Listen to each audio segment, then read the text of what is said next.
Dok, magandang hapon, Dok. Oh, magandang hapon naman. Anong sa atin at napapunta ka? Bawal na itong aking ipin. Gusto ko sana ipabunot eh. Masakit na. May ilang araw nang nasakit yan. Mula mga isang linggo na ako eh. Isang linggo nang nasakit. Ano Oo, yan? Dok. Yung bagang o Dinistase, parang bagang. yung sa kaduluhan? Oo, katuluan, Dok. Kaya ano maganda din Ay, di bubunutin na nga natin. magkano ang kuwan? Isang bunot.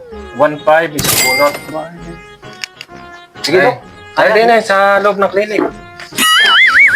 Dyan sa loob. Din eh.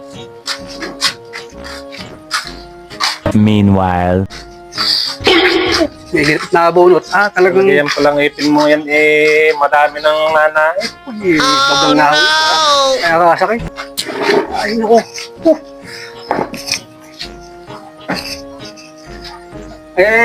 Anong igagamit mo din, Dok? Ay, hindi, nare-resetahan kita ng gamot. Oh. Kaso, may mga bawal ka pang kainin. May bawal pa. Ano yung mga bawal na yan? Mga dilata, tulad ng sardinas, mga tulingan, yung mga manok, Paborito ko pa eh. mga piniritong itlog. Medyo magtiis-tiis ka na muna at yan naman ilang araw lang. Ay, may gagawin pa. Magaling na yan. Yun lang mga bawal, huwag mo susundutin ng kamay o kung ano man. Ay, baka may infection. Huwag mo magmumumog, basta.